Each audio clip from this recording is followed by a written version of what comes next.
Hello students, I, Miss Kavalpreet Kaur Puri, welcome you to my YouTube channel.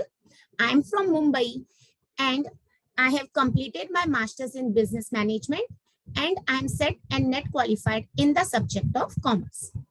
तो आज सबको पहली बात तो आज 15 मई को हम इंटरनेशनल डे ऑफ फैमिलीज मनाते हैं, तो आप सबको YouTube परिवार को मेरी तरफ से हैप्पी फैमिली डे। मैंने लास्ट वीडियो टीचिंग एप्टीट्यूड पर अपलोड की है, होप सो आप लोग उसको देख रहे हैं, पसंद कर रहे हैं। अगर आपको मेरी वीडियोस अच्छी लग रही है तो प्लीज मेरे चैनल को सब्सक्राइब कीजिए, लाइक कीजिए और अपने फ्रेंड से भी शेयर कीजिए। तो आज उसी कंटिन्यूशन में मैं टीचिंग एप्टीट्यूड की थर्ड वीडियो लेके आई हूँ। इसके पहले मैंने कम्युनिकेशन की भी कुछ वीडियोस अपलोड की है, तो आप प्लीज वो भी देख लीजिए। और हर सेशन में मैं रिपीट करती हूँ कि आपको बहुत जरूरी हो जाता है सिलेबस को अंडरस्टैंड करना। तो जब भी आप स्टडी करेंगे कोई भी टॉपिक, कोई भी सब्जेक्ट हो, कोई भी एग्जाम हो, आपको ये जरूरी बनता है कि आप उसके सिलेबस को स्टडी कीजिए। तो यहाँ पर मैंने टीचिंग में अब तक आपको लेवल्स ऑफ टीचिंग के कुछ क्वेश्चंस और कॉन्सेप्ट्स एक्सप्लेन किए। फिर मैंने आप लोग को कल इवैल्यूएशन सिस्टम के टाइप्स ऑफ इवैल्यूएशन डिस्कस किए थे और आज ऐसे ही कंटिन्यूशन में मैं दूसरे टॉपिक और कुछ क्वेश्चंस लेके आई हूँ। Let's read this question, Which of the following teaching methods, तब ये कहां से क्वेश्चन आ रहा है? टीचिंग मेथड से। is or are contributive to direct learning। ठीक है, अभी हम क्वेश्चन में, मैं हमेशा बोलती हूँ क्वेश्चन में ही आपके पास एक हिंट होता है। तो जब भी आप क्वेश्चन को अच्छे से पढ़ेंगे तो आपको समझ आ जाएगा कि क्वेश्चन के किस तरीके से हम आंसर को ढूंढ सकते हैं। तो which of the following teaching methods, मतलब हमारा क्वेश्चन टीचिंग मेथड्स है। अगर आपने ये कॉन्सेप्ट नहीं पढ़ा है तो आपको बहुत जरूरी है पढ़ना। और जब आप टीचिंग मेथड्स देखते हैं तो उसके अंदर बहुत सारे अलग कॉन्सेप्ट्स जैसे टीचर सेंट्रिक मेथड या लर्नर सेंटर मेथड, ये भी बहुत सारे टॉपिक्स आते हैं। तो जब भी आपको एक टॉपिक स्टडी कीजिए, आप देखिए उसके अंदर कितने सब टॉपिक्स कवर हो रहे। आप बोल रहे कौन से इसमें से टीचिंग के मेथड्स कंट्रीब्यूट करते हैं डायरेक्ट लर्निंग। अब बट ऑब्वियस डायरेक्ट लर्निंग कौन कर रहा है? स्टूडेंट। अब जब मैं डायरेक्ट लर्निंग बोलती हूँ इसका मतलब होता है इंडिपेंडेंट लर्निंग। ऐसे कौन से मेथड्स है जिससे हम प्रमोट कर रहे हैं या स्टूडेंट्स की सबसे ज्यादा सेल्फ डेवलपमेंट हो रही है। ठीक है, तो मुझे क्वेश्चन समझ आ गया, टीचिंग मेथड है और डायरेक्ट लर्निंग। अब कुछ स्टेटमेंट्स दिए और हमारे पास आंसर्स में कोडिंग दिए। तो let's study the options. The statement A is team teaching and lecturing. अब जब मैं टीम टीचिंग बोल रही हूँ आपको इसका मतलब पता होना चाहिए, लेक्चर मेथड का मतलब पता होना चाहिए। B, simulation and role playing. Again you should know the meaning of simulation and role playing. C, lecture with or without the use of audio visuals. Audio visuals क्या होता है? ऑडियो जिसको हम देख सकते हैं, विजुअल्स हम जिसको सुन सकते हैं। सॉरी, ऑडियो जिसको हम सुन सकते हैं और विजुअल्स हम जिसको देख सकते हैं। D, participation in workshop and assignments. Workshop में क्या होता है? हम कुछ लर्न करते हैं बाय डूइंग। जैसे आप रिसर्च के लिए एसपीएसएस की वर्कशॉप को आपको हैंड्स ऑन ट्रेनिंग दी जाती है। तो जब भी वर्कशॉप वर्ड आता है आपको पता होना चाहिए डिफरेंस क्या है वर्कशॉप और सेमिनार में। असाइनमेंट जैसे हमको होमवर्क मिलता है। MOOCs होते हैं मूक्स, जिसको हम बोलते हैं massive open online courses. And heuristics. अब यूरिस्टिक्स एक ऐसी टेक्निक है जिसमें हम सबसे ज्यादा बच्चों को सेल्फ डेवलपमेंट के लिए प्रमोट कर सकते हैं, सबसे ज्यादा इंडिपेंडेंट लर्निंग होती है। और हमारे पास है आंसर इंटरैक्टिव प्रेजेंटेशंस। ठीक है, मतलब जहां पर हम इंटरेक्शन करते हैं। अब क्वेश्चन था कंट्रीब्यूट टू डायरेक्ट लर्निंग। ठीक है, अब मेरे पास जब हम आंसर देखते हैं हमारे पास ABCD में 3 स्टेटमेंट्स है, इसका मतलब 3 स्टेटमेंट्स ही हमारी आंसर होगी। अब मैंने आपको बताया था ऐसे क्वेश्चंस को सॉल्व करने का सबसे बेस्ट अप्रोच क्या है कि आपको कोई भी 1 या 2 स्टेटमेंट की कंफर्मेशन होनी चाहिए कि वो आंसर में आएंगे। अब देखिए यहाँ पर मुझे डायरेक्ट लर्निंग ढूंढना है, मतलब दूसरे तरीकों को मुझे एलिमिनेट करना है। तो जब मैं टीम टीचिंग की बात करती हूँ और लेक्चरिंग की, वहां पर तो टीचर का मेन रोल है। तो डायरेक्ट लर्निंग में मैंने आपको क्या बताया? इंडिपेंडेंट आएगा। तो I am sure A can not be the answer. तो I quickly go to the options, I will see wherever there is A option I can eliminate. तो जब मैं A ऑप्शन देख रही हूँ तो वो वहां पर B से एलिमिनेट हो जाता है। ऑप्शन नंबर B, कोडिंग का B हम एलिमिनेट कर रहे हैं। Simulation and role playing definitely answer में आना चाहिए क्योंकि इससे सबसे ज्यादा डायरेक्ट लर्निंग हो रही है। सिमुलेशन क्या होती है? जैसे हमें ना प्रैक्टिस कराते हैं कि अगर कभी फायर लग गई, आग लग गई तो क्या करेंगे, मॉक ड्रिल कराते, तो इसमें हम एक्चुअल सिनेरियो को प्ले कर रहे हैं, तो दैट इज सिमुलेशन। अभी आप अदर पायलट है तो आप डायरेक्टली अदर एरोप्लेन फ्लाई करेंगे विदाउट ट्रेनिंग, तो किसी की भी एक्सीडेंट और डेथ हो सकती है, तो एक नकली एयरक्राफ्ट में भी ट्रेनिंग दी जाती है, बराबर है, तो यहाँ पर उसको बोलते हैं सिमुलेशन। रोल प्लेइंग क्या होता है, हम रोल एक्सचेंज करते हैं, teacher becomes the student, student becomes the teacher, then we understand कि दोनों की क्या प्रॉब्लम्स होती है, तो डेफिनेटली इससे डायरेक्ट लर्निंग हो रही, तो B has to be in the answer. तो बी कितने ऑप्शंस में, मैं देख रही हूँ ऑप्शन नंबर ए में भी है और ऑप्शन नंबर बी में भी है, बट ऑप्शन नंबर सी में नहीं है और डी में नहीं है, तो इसका मतलब मुझे अभी ए और बी में से ही आंसर ढूंढना है। और मैंने आपको ऊपर बताया था कि ए ऑप्शन नहीं आ रहा आंसर में। सी, लेक्चर विद और without use of audio visuals, क्या इससे हो सकती है? लेक्चर मेथड एक सबसे लोवेस्ट फॉर्म का मेथड है, क्योंकि उसमें सिर्फ टीचर बोलते जाते हैं, ठीक है, वन वे कम्युनिकेशन हो जाती है, भले वो सबसे इनएक्सपेंसिव मेथड है, बट लेक्चर बोरिंग मेथड हो जाएगा क्योंकि उसमें स्टूडेंट की कंट्रीब्यूशन ही नहीं है, तो C should not be the answer. तो जैसे मैंने ये एलिमिनेट किया तो 100% मेरा आंसर ए है, ठीक है, but don't jump to the conclusions, read the next statements also. Participation in workshop and assignment, yes, जब आप किसी चीज में पार्टिसिपेट करें और हैंड्स ऑन लर्निंग हो रही है, इसका मतलब डेफिनेटली उससे आपकी डायरेक्ट लर्निंग हो रही है, तो ये भी आंसर में आना चाहिए। मूक्स एंड यूरिस्टिक्स, मूक्स तो अभी सेल्फ लर्निंग भी हो सकते हैं, बहुत सारे पोर्टल्स है हमारे पास जैसे स्वयं और स्वयं प्रभा। तो यूरिस्टिक्स मैंने आपको बताया हाईएस्ट फॉर्म है इनडायरेक्ट लर्निंग का, तो yes this should be the answer. And interactive presentations मतलब जहां पर आप डिस्कशन कर सकते हैं। तो अब मुझे यहाँ पर बी 100% श्योर थी मैं स्टेटमेंट, डी के लिए भी 100% श्योर थी और ई के लिए भी मैं 100% श्योर हूँ, क्योंकि मुझे पता है ए आंसर में नहीं आएगा, तो मैंने तो पहले ऑप्शन कोडिंग सी और डी को एलिमिनेट कर दिया था, तो 100% यहाँ पर आंसर आ गया ए। तो let's see, simulation and role playing is correct answer, statement number D participation in workshop and assignments is correct answer, and last is E, MOOCs and heuristics is also one of the correct answer. तो मैंने देखिए मुझे question का meaning समझ आया, मुझे statement का meaning समझ आया, और मैंने गलती से भी ये उसको कंफ्यूज नहीं हुई, क्यों? क्योंकि मुझे 100% वर्ड्स का मीनिंग पता था कि ह्यूरिस्टिक्स क्या होता है, MOOCS क्या है, या डायरेक्ट लर्निंग क्या है। तो here the question was related to teaching methods and direct learning, and correct answer is A. Second question देख लेते हैं, which of the following is the key behavior contributing to effective teaching? कह रहे इसमें से कौन सा की मतलब चीफ, मेन, प्राइमरी बिहेवियर है जो कंट्रीब्यूट करता है इफेक्टिव टीचिंग को। अब मैंने आपको उस दिन मीनिंग बताया था, इफेक्टिव मतलब विच कुड प्रोड्यूस रिजल्ट्स। तो let's analyse each and every option. Summarising what was told by student, तो क्या स्टूडेंट जो बोलता है हम उसको समराइज कर ले। Encouraging students to elaborate on an answer, मतलब उसमें खुद इनपुट्स ऐड करे। Using direct and indirect questioning और explaining concepts in a logical step by presentation. अब जब भी हम कुछ सिस्टमैटिक करते हैं, जैसे मैंने आपको स्टार्टिंग में ही बताया, मैं बताती हूँ आपको कि मैं नेट सेट को पढ़ाती हूँ, फिर मैंने आपको बताया सिलेबस अंडरस्टैंड करना है, फिर मैंने आपको एक यूनिट का सिलेबस बताया, ठीक है। तो यहाँ पर हम क्या कर रहे हैं, मैं आपको एक कॉन्सेप्ट लॉजिकली एक्सप्लेन कर रही हूँ। तो yes, this is one of the key behaviour which contributes to effective teaching. मुझे मतलब पता होना चाहिए इफेक्टिव टीचिंग, मुझे रिजल्ट लाना है, ठीक है। तो फोर्थ स्टेटमेंट यहाँ पर बेस्ट सुटेबल आंसर है कि अगर मैं आपको अच्छे से concepts logical step by step presentation से हेल्प करूंगी तो it will result into good result. Okay, तो statement 4 is the correct answer. आपको बिल्कुल भी fraction of a second time लगा, टाइम सेव हो गया। एक क्वेश्चन पर अगर आपका टाइम सेव हुआ था, आप वही दूसरे क्वेश्चन पर उसको टाइम दे सकते हैं। Listening is important for a teacher. अब देखिए, जब हम कम्युनिकेशन में लिसनिंग और हियरिंग पढ़ते हैं, लिसनिंग होती है कॉन्शियस एक्टिविटी, ठीक है, और हियरिंग रहती है कि just because we are gifted with the capacity to hear, हमें कान दिए भगवान ने तो हम सुन सकते, ठीक है। अब जब मैं आपको पढ़ा रही हूँ, अगर आप इसमें कंसंट्रेशन लगा रहे हैं, आप साथ में नोट्स बना रहे हैं, आप देख रहे हैं कि टीचर कहीं पर कुछ गलत तो नहीं पढ़ा रहे, तो आप एक कॉन्शियस एक्टिविटी कर रहे हैं। और मेरे यहाँ पर अगर मैं रिकॉर्डिंग कर रही हूँ और पीछे से बैकग्राउंड से आपको कोई नॉइज आ रहा है, just because you are gifted with ears you are able to hear that, but you are not paying concentration to that, ठीक है। तो वो डिफरेंस हो जाता है लिसनिंग और हियरिंग। तो कह रहे टीचर को लिसन करना क्यों इंपॉर्टेंट है, आप ये याद रखिए, कोई भी कम्युनिकेटर हो, भले वो टीचर हो, मैनेजर हो, या वो कोई भी रिलेशनशिप हो, हमारी पर्सनल लाइफ की भी, हमें सुनना बहुत जरूरी है, क्योंकि जितना हम सुनने से लर्न करते हैं उतना हम बोलने से नहीं लर्न करते। तो जितना हम बोलते हैं उसके साथ हमें उसका डबल सुनना भी चाहिए। इसलिए वो कहते हैं ना कि हमारे पास एक ही मुंह है बोलने के लिए बट दो कान है सुनने के लिए।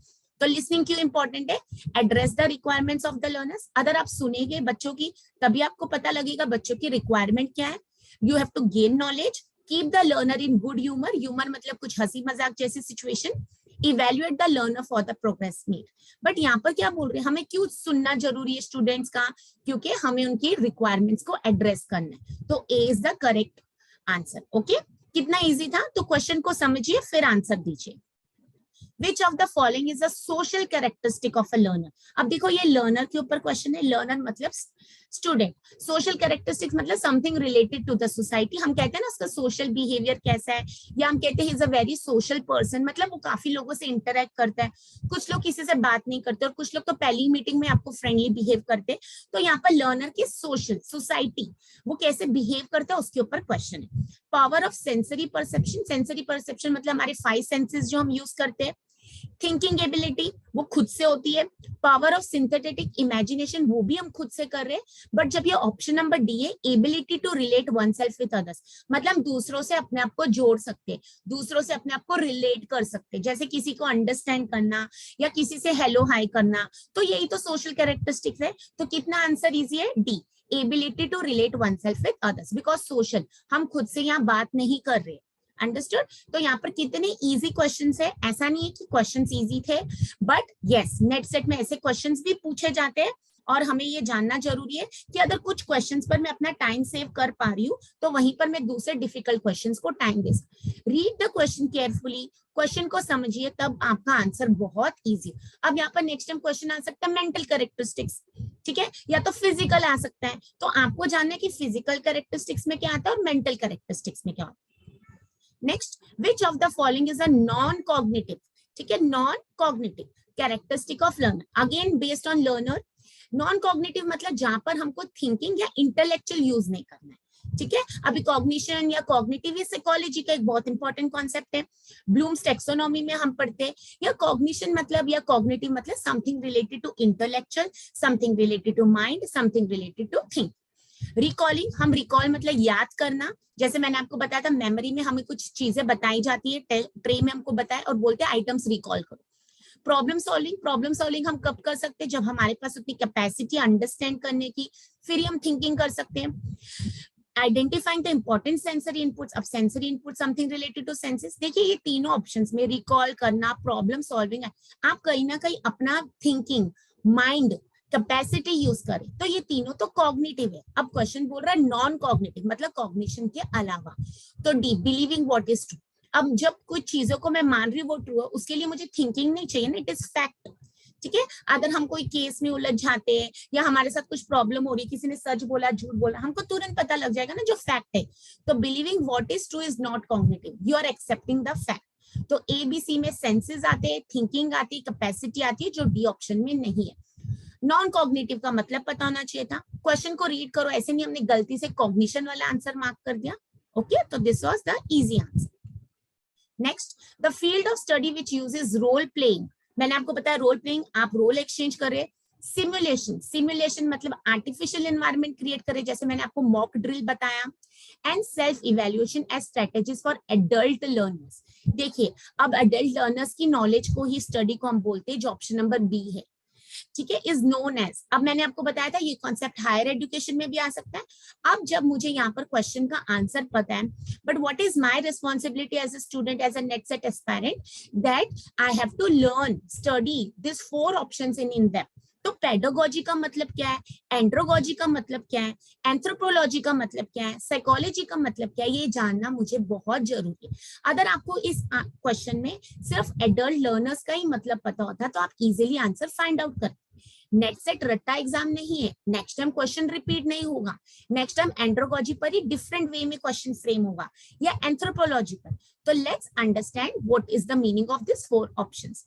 Pedagogy is a method of teaching. तो याद रखिए, it is science and method of teaching in which teachers teach both in theory and practice. तो टीचर आपको थियोरी भी पढ़ा रही है और प्रैक्टिकल. ये क्या है, मेथड एक. Pedagogy is shaped by educators' teaching beliefs and involves their understanding of culture and different learning styles. तो ये किसके ऊपर है, एडुकेटर की टीचिंग बिलीव्स पर. वो कैसे पढ़ा रहे, कल्चर को कैसे अंडरस्टैंड कर रहे हो, कैसे लर्निंग स्टाइल्स बना रहे बच्चों के. It is essential for students to have meaningful classroom relationships in order to build on prior learning. अगर आपको स्टूडेंट्स को पढ़ाना है, एक लाइफ लॉन्ग एसोसिएशन होता है। अब देखिए जैसे मैं बहुत सालों से पढ़ा रही हूँ, तो मेरे आज स्टूडेंट्स फ्रेंड्स भी बन चुके हैं, ठीक है। और क्लासरूम में अगर टीचर अच्छा पढ़ा रहे हैं, आपको समझ आ रहा है, आपके रेलेवेंट पढ़ा रही है, आपकी ग्रोथ हो रही है, तो definitely there is a meaningful classroom relation. अगर आप पढ़ाई के अलावा सब डिस्कस करें तो that is not a way of teaching also ना, क्योंकि बहुत सारी चीजें हमको पहले पढ़ाई रिलेटेड करनी, बाद में हम डिस्कस कर सकते हैं। Pedagogy refers to the way of teaching students. So देखिए method, way of teaching, whether it is the theory or practice of educating, it is a relationship between the culture and techniques of learning. हम कैसे तरीके से पढ़ा रहे, और हम हर एक अच्छे टीचर का क्या फर्ज बनता है, वो उस तरीके से पढ़ाए कि स्टूडेंट के लेवल तक पहुंच सके। The main aim of pedagogy is to build on previous learning of the students. आपको पुराना कितना आता है, आपका बेस क्या है, and work on the development of skill and attitudes. Of course हम ये देखते प्रायर नॉलेज कितनी है, अब मैं आपको आगे कितना हेल्प कर सकती हूँ। Pedagogy enables the students to get a thorough understanding of the subject, ठीक है, and helps them in applying those learning in their daily lives outside the class. तो इतने में आपको क्या समझ आया? पेडागोजी एक मेथड है टीचिंग का, एक साइंस है टीचिंग की, एक तरीका है जिससे हम बच्चों का बेस्ट रिजल्ट ला रहे हैं। What is pedagogy in teaching? Pedagogy in teaching can be referred to as educators understanding how the students learn, जो मैंने आपको पिछले स्लाइड में बताया। The teachers are focused on presenting the syllabus to the students in such a way that it is relevant to their needs. अब देखिए अगर मैं आपको सिर्फ पढ़ाती जाऊँ विदाउट एक्सप्लेनेशन, या आपको मैं एकदम बोरिंग तरीके से पढ़ाऊँ, या मैं सिर्फ ओरली बोलते जाऊँ, तो आपका ध्यान कितना कम लगेगा एज कम्पेयर टू अगर मैं आपको एग्जाम्पल्स बताती हूँ या मैं आपको इमेजेस शेयर करती हूँ। Pedagogy demands classroom interaction between the teacher and the students, which create a significant impact on them. So definitely you are building your relationships. What is teacher pedagogy? Teacher pedagogy refers to the pedagogy that is centered towards, मतलब यहाँ पर किसके ऊपर focus है? Teacher, who gives the most meaningful course information. In this approach, the teacher has a large responsibility. So who plays an important role? Teacher, of giving correct information to the students in the right way, irrespective of their teaching styles. The teacher can give a clear understanding of how the students are doing concerning their learning and also to be an effective model for targeting. तो इसका मतलब क्या है? मुझे देखना है कि students की डेवलपमेंट कैसी हो रही है, मैं किस बेस्ट तरीके से पढ़ाऊं, और मैं अपने स्टूडेंट्स को किस हिसाब से रिजल्ट लाके दूं। डेफिनेटली जैसे मैं बार बार रिपीट करती हूँ, next set is conceptual clarity. रट्टा मार के आप कुछ नहीं कर सकते, जितने कॉन्सेप्ट्स आपके क्लियर उतना आपका क्वालिफाई करना easy. Now what is the pedagogy approach, और उसके 5 मेजर अप्रोचेस जिस पर क्वेश्चन आ सकता है, ये रिपीट है, आप इसको फिर से स्टडी कर सकते हैं।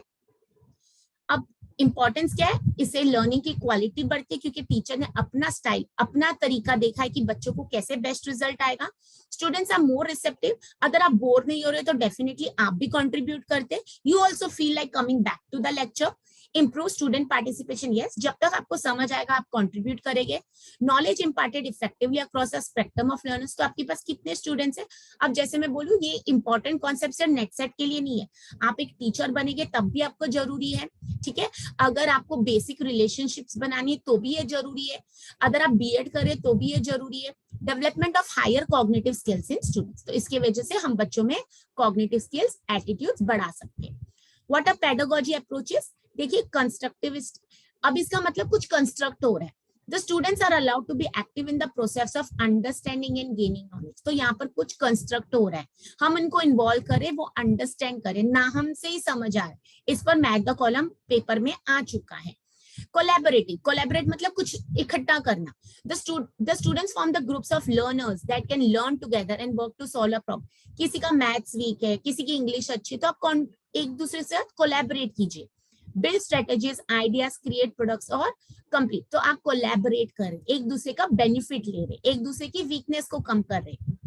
इंटीग्रेटिव, इंटीग्रेशन का मतलब होता है मिलजुल कर, कंबाइन करना। तो students are given a learning environment that helps them in connecting with the learning across this, तो आप उनको ऐसा एनवायरनमेंट दे रहे हैं जहां पर वो एक दूसरे से कनेक्ट हो रहे हैं, इंटीग्रेशन हो रही है। Reflective, the students are expected to observe the activities of the teachers. मैंने आपको मेमोरी लेवल में पढ़ाया था, अंडरस्टैंडिंग लेवल में और रिफ्लेक्टिव में, कि यहाँ पर आप बच्चों को ऐसी कैपेसिटी क्रिएट करें कि वो थिंक कर सकते हैं खुद से, ठीक है। तो students are expected to observe the activities of the teachers and other students in the classroom and analyse why they do it and how. Reflective, आप रिफ्लेक्ट कर रहे हैं, एनालाइज कर रहे हैं। एंड इंक्वायरी, देखिए बेस्ड ही समझ आ रहा है, inquiry, questioning, The educators are expected to not just answer the queries of the students but also build a culture where the ideas are explored, challenged, improved.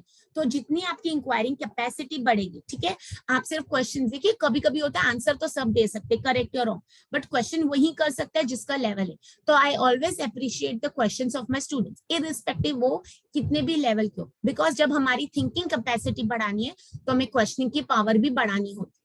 तो देखो नाम से ही समझ आ रहे हैं पेडागोजी के अप्रोचेस. कंस्ट्रक्ट कुछ बिल्ड हो रहा है, कोलैबोरेटिव आप इकट्ठे हो रहे, इंटीग्रेशन मतलब आप मिक्स कर रहे कुछ, रिफ्लेक्टिव मतलब थिंकिंग कर रहे, पॉन्डर कर रहे, एंड इंक्वायरी आप क्वेश्चनिंग कर रहे. तो ये सारे पेडागोजी. इस पर आपके असर्शन, रीजनिंग, टर्म का मीनिंग, मैच द कॉलम आ सकता है. तो देखिए एक सिंपल क्वेश्चन में से मैंने आपको कितने कॉन्सेप्ट समझाए, ठीक है. तो हम कहाँ गलत करते हैं, हम सिर्फ मीनिंग पढ़ लेते उसी क्वेश्चन का, उसी आंसर को, और बाद में हम कभी उसको देखते नहीं कि नेक्स्ट कॉन्सेप्ट क्या था. ये देखिए पेडागोजी में बता रहे कंटेंट के आजू बाजू में लर्नर है, और एंड्रोगोजी में बता रहे लर्नर की. ये आपको कब समझ आएगा, जब हम दोनों का मीनिंग समझ कर, ठीक है. ये डिफरेंस है जो एक बार हम स्टडी कर लेंगे. पहले ये देख लेते हैं definition of anthropology. The word anthropology itself tells the basic story from the Greek anthropos. तो एंथ्रोपोस का मतलब ह्यूमन. तो आपको सिर्फ कॉन्सेप्ट का मतलब पता हो तो आप क्वेश्चन को भी आइडेंटिफाई कर सकते हो और आंसर को भी. एंड लॉजी है स्टडी. तो किसी चीज जैसे हम बोलते हैं साइकोलॉजी, एंथ्रोपोलॉजी, वो स्टडी होती है ना. It is the study of humankind. तो something related to humans from its beginnings millions of years to. तो अगर आप जब अपना environment वाला टॉपिक पढ़ते हैं, people development and environment, उसमें एंथ्रोपोलॉजी रिलेटेड क्वेश्चंस आते हैं. जैसे ह्यूमन पॉल्यूशन, तो किसकी वजह से हो रही है, ह्यूमंस. तो एंथ्रोपोलॉजी का मतलब ही पता होगा तो मेरा आंसर सॉल्व हो जाएगा. Nothing human is alien to, मतलब ह्यूमन से कुछ भी डिफरेंट नहीं है एंथ्रोपोलॉजी. तो मतलब anthropology is as good as human. Indeed, of the many disciplines that study a species, Homo sapiens, only anthropology seeks to understand the whole panorama in geographic space and evolutionary time of human. तो कैसे हम human existence तक आए, तो ये था anthropology. इसको भी आप इन डेप्थ पढ़ सकते हैं. It is the study of people of the origin, हम कैसे आए, उनके डेवलपमेंट एंड कॉन्टेम्प्ररी. अब जैसे मैं बोलूं आज ह्यूमंस अपने बेनिफिट के लिए कितनी मशीन्स बना रहे हैं, ठीक है, अपने लिए, इन्वायरमेंट को भले खराब करे. तो ये सब क्या हो रहा है, बिकॉज ऑफ एंथ्रोपोलॉजी मतलब humans, wherever and whenever they have been found. अब साइकोलॉजी हम सबको पता है, human behaviour related. The scientific definition of psychology is the scientific study of behaviour and mental processes. तो व्हाई डू पीपल बिहेव, जैसे commerce ने organisational behaviour study किया होगा, मैनेजमेंट का सब्जेक्ट है, या साइकोलॉजी वाले तो इन डेप्थ नॉलेज रखते हैं. Why study psychology? The study will give you new ways to look at and interpret your world and the people. तो आप थोड़े लोगों की तरफ काइंड हो जाएंगे, आप समझेंगे उन्होंने क्यों समझा, ऐसे बिहेव किया. तो ये सारी चीजें बहुत इंपॉर्टेंट है. तो देखिए मैंने आपको सिर्फ टर्म्स का बेसिक मतलब समझाया. अब अगर यहाँ पर हम ये स्टडी कर लेते हैं difference andragogy and pedagogy. Self directed learner क्योंकि वो एडल्ट लर्नर्स होते हैं. Pedagogy learner dependent on decision of the teacher. तो यहाँ पर teacher plays an important role. Andragogy larger amount of life because age के साथ आपके एक्सपीरियंसेस भी बढ़ते हैं. Pedagogy few life experiences because you may be at the stage of adolescence, teenage, undergraduate. Andragogy learning needs closely related to social roles. ठीक है, आप थोड़े टाइम बाद स्टडी करें एडल्ट तो आप एक सोसाइटी की तरफ भी रोल होता है. क्यों पढ़ रहे अभी हम, मुझे मे बी थोड़े सालों बाद हमको कुछ और डिग्री लेनी है, कुछ हमारे सपने पूरे नहीं हो वो कंप्लीट करेंगे. Pedagogy learning needs are dictated by the teacher. उस टाइम हमको इंटरेस्ट नहीं होता बहुत पढ़ने का, मम्मी पापा ने बोला डिग्री करना है, जॉब के लिए डिग्री चाहिए, तो दैट इज ऑल. एंड्रोगोजी में प्रॉब्लम सेंटर्ड है और पेडागोजी में सब्जेक्ट कंटेंट सेंटर्ड. क्योंकि प्रॉब्लम सेंटर्ड मतलब कि हम प्रॉब्लम्स को सॉल्व करने की कोशिश करते हैं, हम सेल्फ मोटिवेटेड है. और एंड्रोगोजी इंटरेस्टिंगली मोटिवेट, हम खुद से मोटिवेट हो रहे हैं. और पेडागोजी में someone else is motivating you. Okay, ऐसा नहीं है कि हम स्टूडेंट्स होते, छोटे बच्चे होते तो खुद मोटिवेट हो सकते, बट यहाँ पर सिर्फ ये डिफरेंस था. तो अब हम क्वेश्चन पर आ जाते हैं. Field of study which uses role playing, simulation and self evaluation as strategies for adult learners. तो hint थे adult learners is only andragogy. ये क्वेश्चन हमारा इसमें भी आ सकता है हायर एजुकेशन में. पेडागोजी मैंने आपको बता दिया science and method of teaching, teacher focused है. एंथ्रोपोलॉजी होता है ह्यूमंस रिलेटेड एंड साइकोलॉजी होता है something related to the mind, why people behave. तो देखिए एक ही कॉन्सेप्ट में हमने कितने क्वेश्चंस आंसर कर लिए, कितने कॉन्सेप्ट सीख लिए. तो जब भी आप स्टडी कीजिए ऑप्शंस को भी स्टडी कीजिए, नेट सेट में क्वेश्चन रिपीट नहीं होगा, फ्रेमिंग कॉन्सेप्चुअल डिफरेंट वे में आएगी. ठीक है, तो यहाँ पर आज हमने कुछ क्वेश्चंस लर्न किए जो बहुत इजी थे. सिर्फ हमें मीनिंग पता होता तो हम आंसर फाइंड आउट कर सकते. तो मैं आप सबको रिक्वेस्ट करती हूँ कि आप मेरी वीडियोस अगर आपको पसंद हो रही है तो please like and share, and next time also I continue with teaching aptitude. And forms आ चुके हैं 2022 के, तो 20th को ही लास्ट डेट है और ऑलमोस्ट आज हमारे पास 15th में हो चुकी है। तो आज संडे आप इजीली फॉर्म भी भर सकते हैं, पढ़ाई को टाइम भी दे सकते हैं, and I wish you all the best. Thank you.